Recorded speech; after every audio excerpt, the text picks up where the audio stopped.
Malai lau mali e ho e ki mo lele e tonga kotoa, fia ke taritali lele ki mo tonu ki ho mo ulu i o ngongo, mo e le tio kai uma ai televisoni tonga ki he hoani. I he wakai ko ia ki ngahi ulu i o ngongo.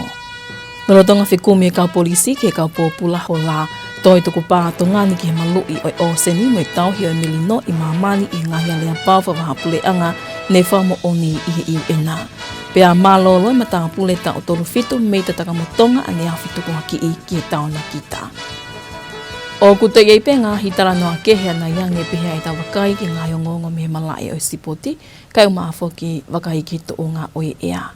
Ko e wakai lewa eni ki he whakai ki iki, ko au Liliani Polutele. O kulorotonga whekumi e kau polisi ki he pōpula hola ne hola mihi aptanga polisi. O te eki malawa ki toko mai ha whaahinga whaamatala, whaamala ala o whikau aki eni mo i ka vingani, ka aku whapapau i pe koe kaumatapule kotoa eni. Aia koe ngomatapule ta o tolu wha ko liwaki funga leivi mo Erem Sapid Hussein. I ene pehe o kutuku atuai ai whaatokanga mi potungawe polisi, ko ha koe hika whahinga wheitu e malawa ke nau asiai ke whitutaki ki he potungawe polisi o whitaha i he wawetaha. Ke he utapau e potungawe polisi ki kakai o e whonua koe hia. Ha whainga ha taha ke whakafufu pe tokoni ki he ni ihi koe kau pōpula hola ai ni okulorotonga whai kia e whekomi. I he whanonga i atu e tongani wā i taimi koe ni o e Ernini o pe koe to o ngai au e ea ngali ke si a ngai i hanga mahini pe awalisi ai lahi o e uha e malawa ke tō ki e whanua.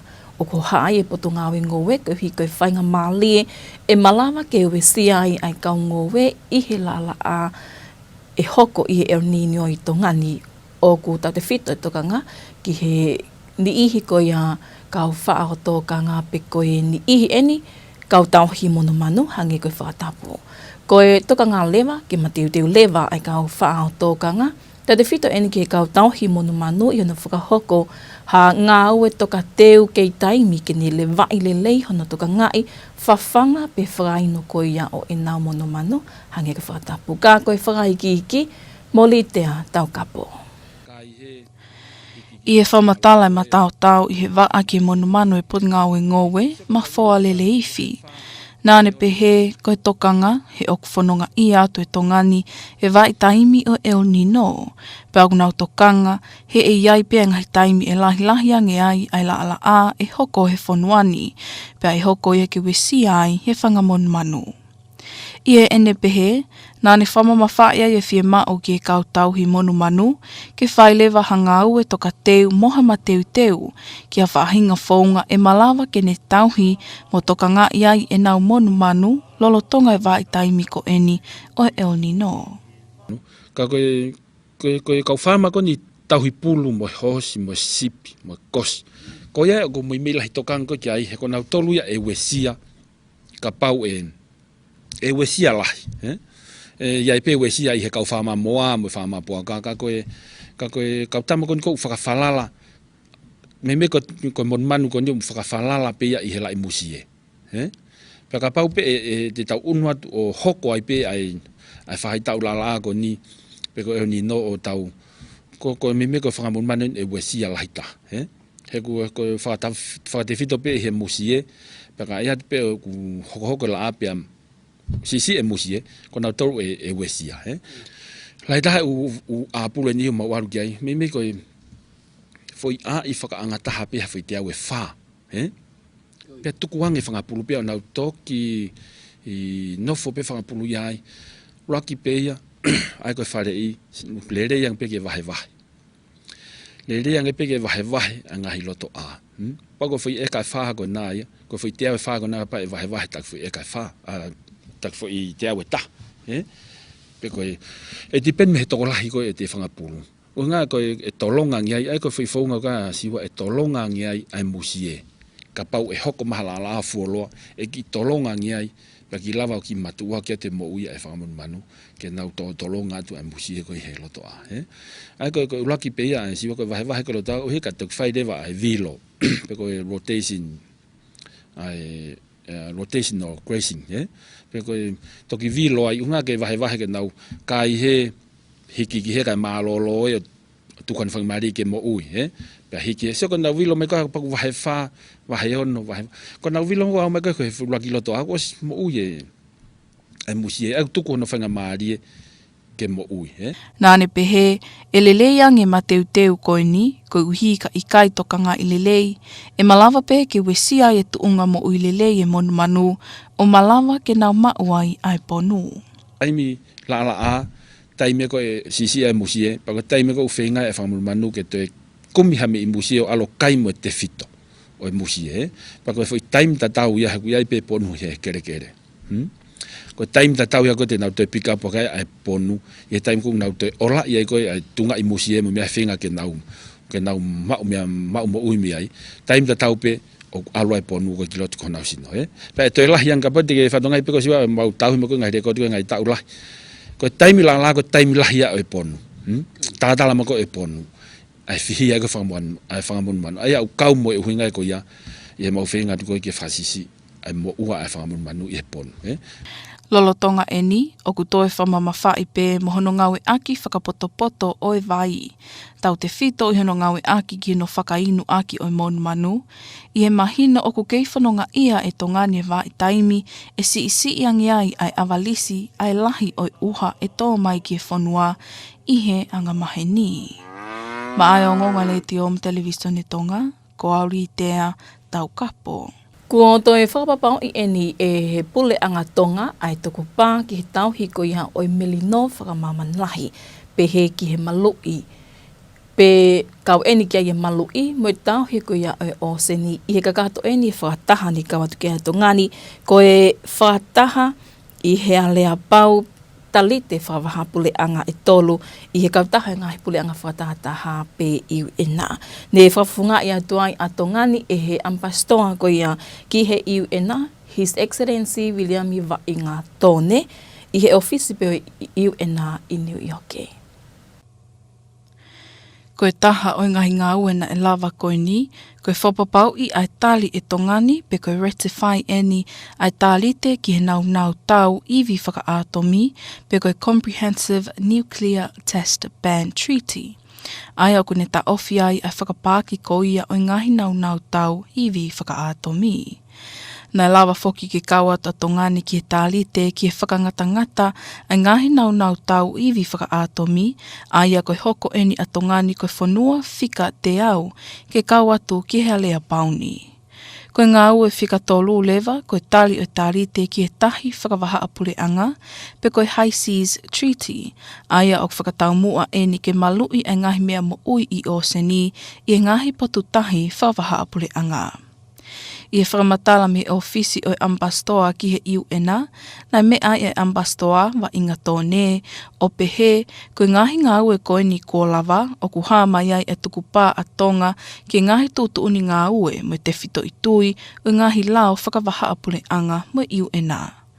Nāne pehe, koe melino, malu, mo ui lelei o seni, kai pehe ki e ta ofi o ngahi nau tau iwi whakaatomi, o kwhilawe i tonu ki ai e ngahi langa whakalakalaka tuuloa, kai pehe ki e tuunga mo ui lelei o kakai i he ahoni, kai pehe ki ngahi tou tangata a muiange.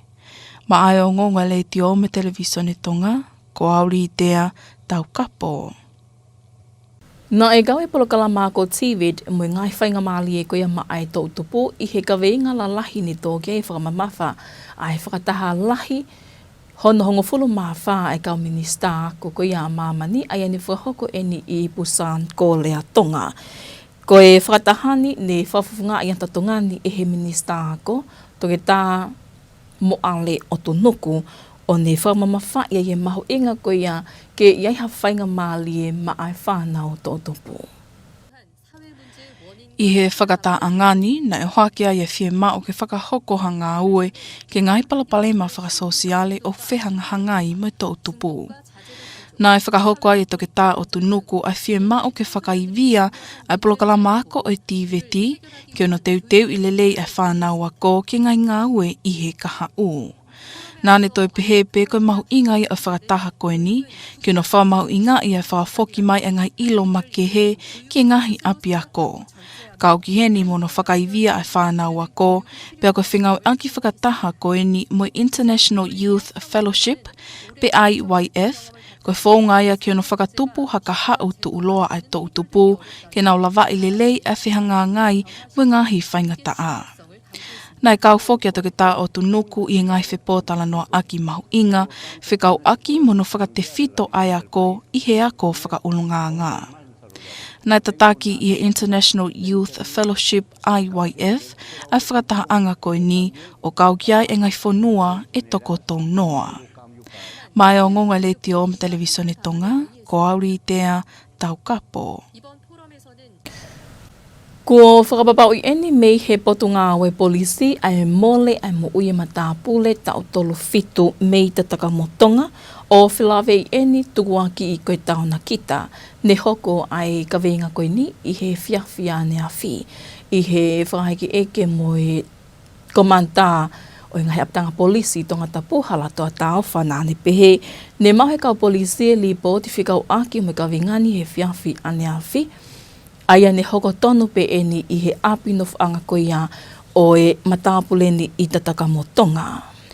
O ku whamamafa i heni e potunga o e polisi e maho inga koia whingai aki vao whingai kupu whikau aki, kau kia eni ihi kau taki me he society pe kolomo ki nao tolu e kau taki loto. I hono tukanga kina ai tuunga mo oilele koia o eni ihi westia pe hoko e ngahi palopalema whakai ata mai, ko e nau mo ui, pe heki ngai whitu o ku nau i ai. Aia koe mo ui hono whaa ki eni ko le ko te potunga o e polisi o tukua ki i koe tauna ki tai e tauni. Uni o ngongo whanoto whanua ia me le te o tonga kauma ai te televisione Tonga ki hoani, koe ngahi o ngongo mehe mala e o e sipoti hoko maia o kahili eni mo popua aho.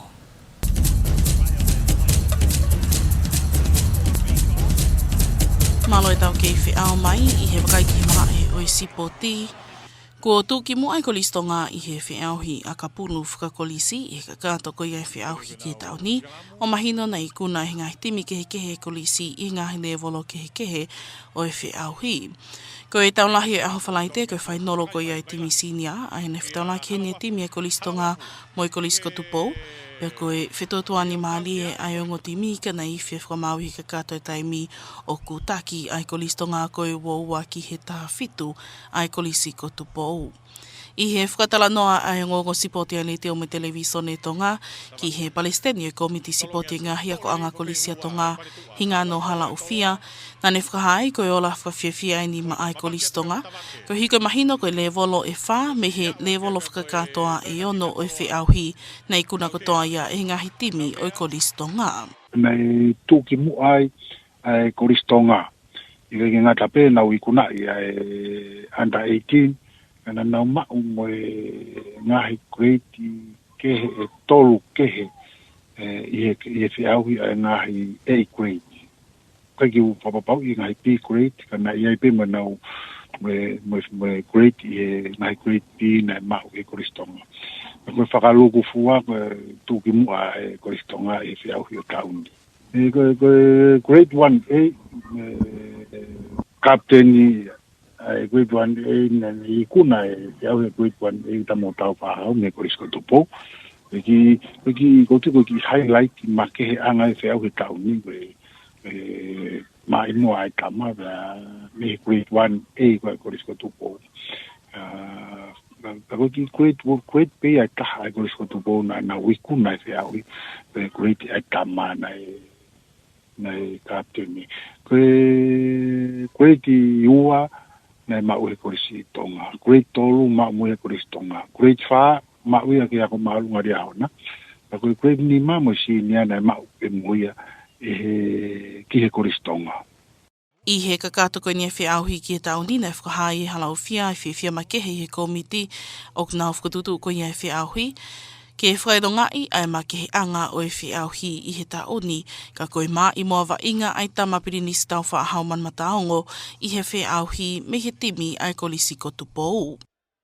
Ko pare makehe koe whiauhi e tauni na taha pe pare makehe.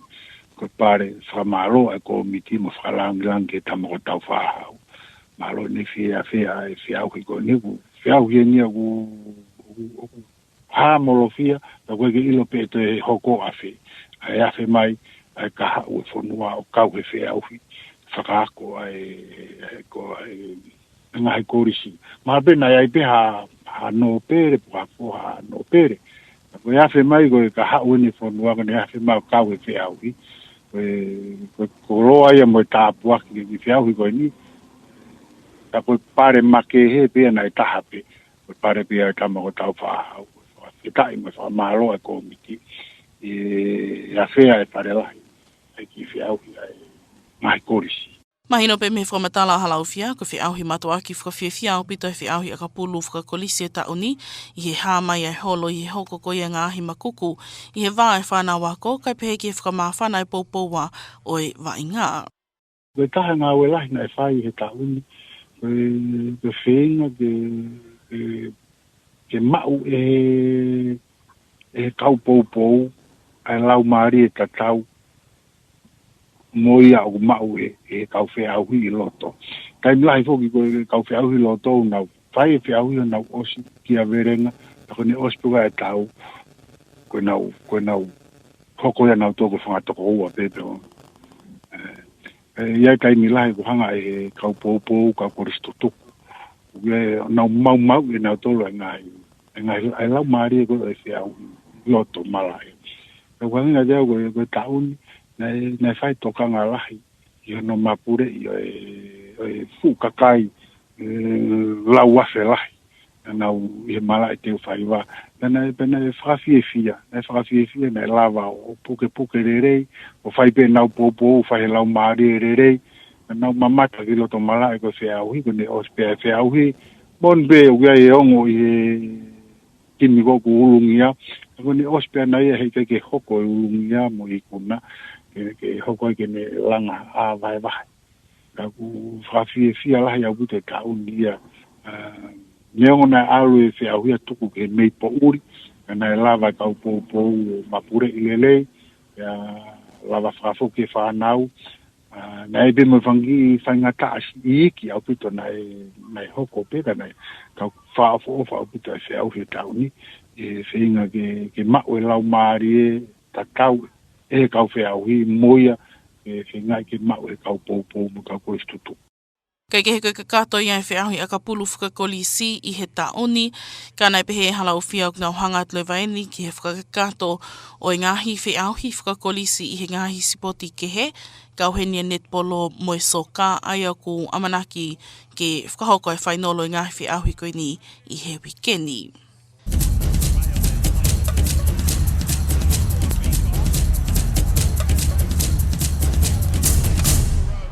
Ka tau toi wakai nge peheni ki ngāhi ulo I o ngongo. Lorotonga whekomi e kau polisi ki he kau matapule ko kau pōpula hola.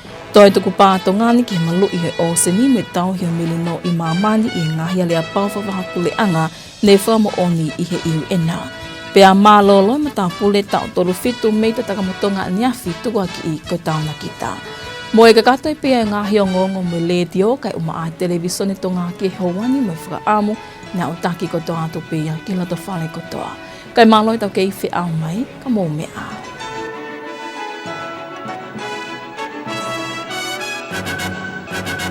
Good evening and welcome to your English news package with radio and television Tonga News for this Tuesday evening, July 21st. Today's top stories. Ministry of Agriculture warns of impacts to livestock due to the El Niño conditions, forecasting below average rainfall for the country.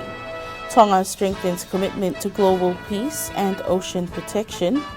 And police issue alert after prisoners escaped custody yesterday. These and more stories coming up later on in this bulletin, as well as the latest from the sports scene and the weather update to wrap up this hour's news package. Now for the news in detail, I'm Popua Aho. Tonga police have issued a public alert yesterday warning of escaped prisoners from police custody. The escapees are 34-year-old New Zealand national Niwaki Fungalevi, who also uses the alias Michael Tama, and Adam Sabid Hussein, aged 34, who holds a Fijian passport.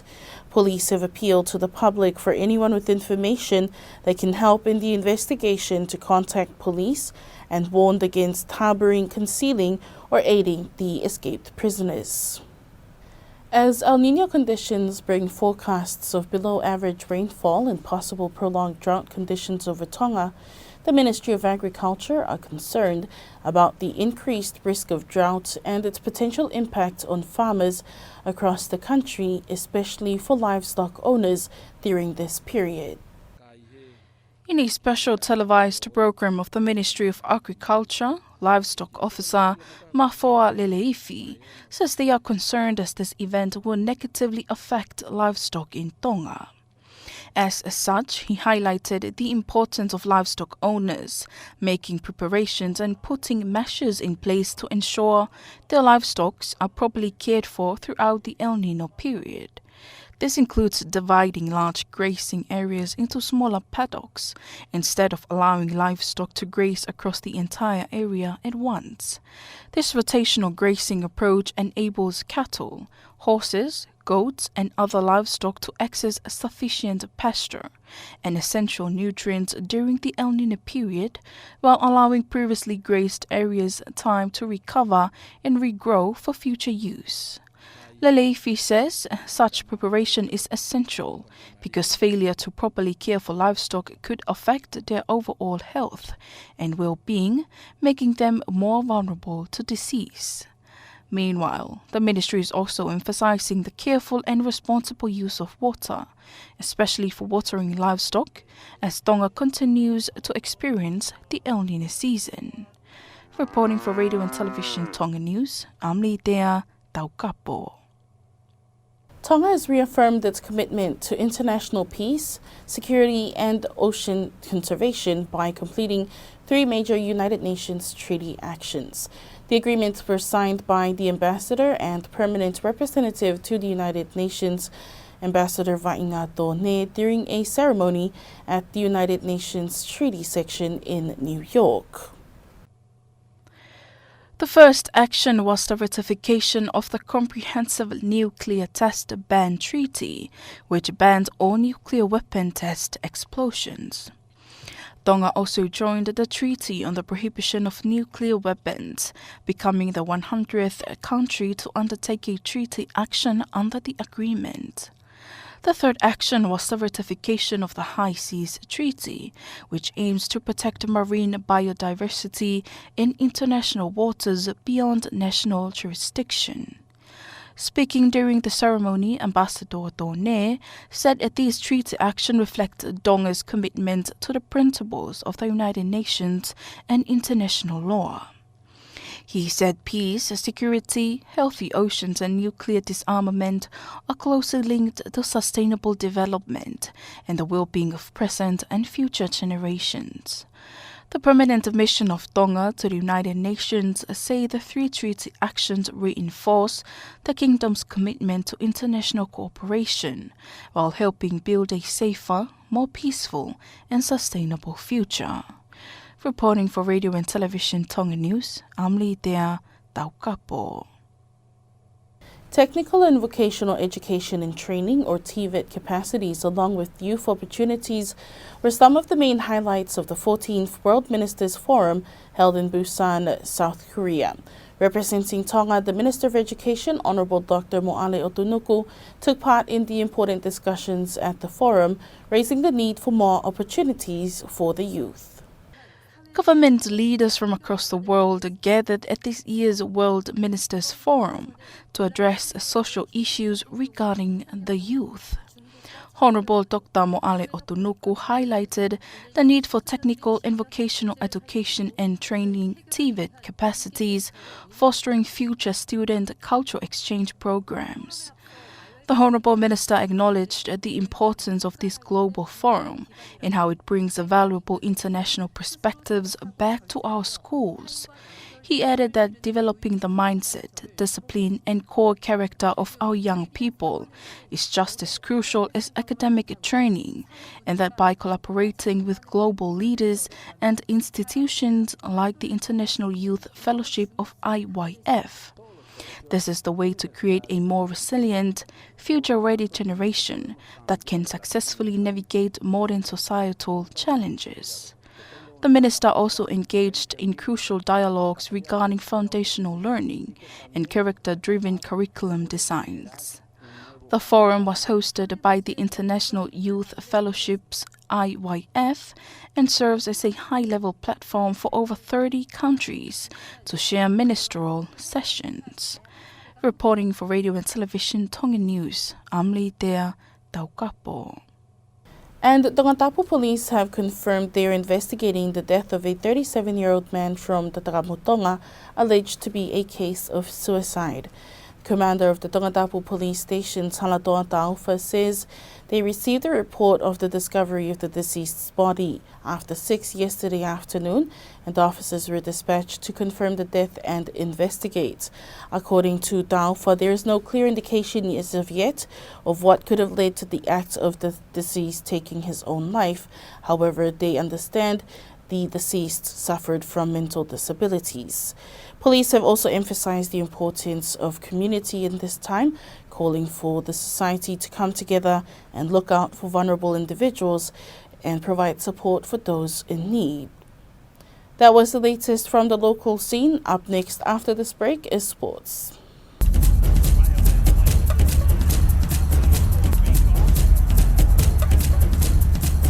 Welcome back. Taking a look at sports.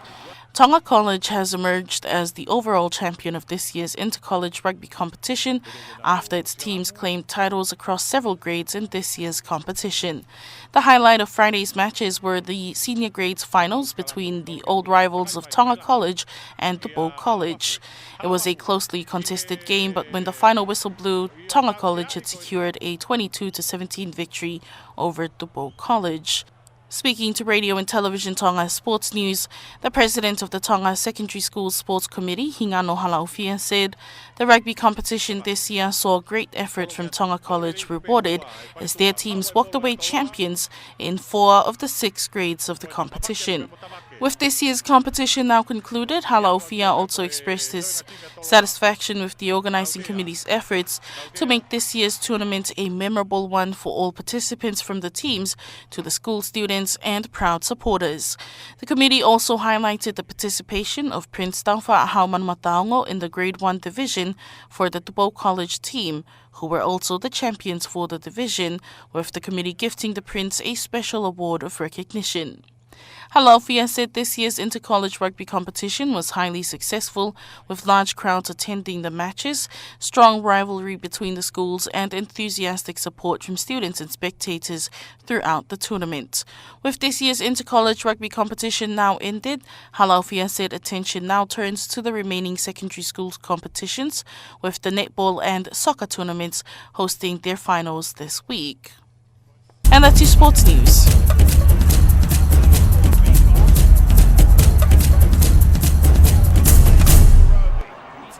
But before we part, here's a final look at tonight's top stories. Ministry of Agriculture warns of impacts to livestock due to the El Niño conditions, forecasting below average rainfall. Tonga strengthens commitment to global peace and ocean protection. And police issue an alert after prisoners escaped custody yesterday. That was the latest news in English with Radio and Television Tonga News for this Tuesday evening, July 21st. Join us again tomorrow for the latest local and sports news, as well as the latest weather updates. Now, for myself and the Radio and Television Tonga News team, thank you for joining us. Have a good evening.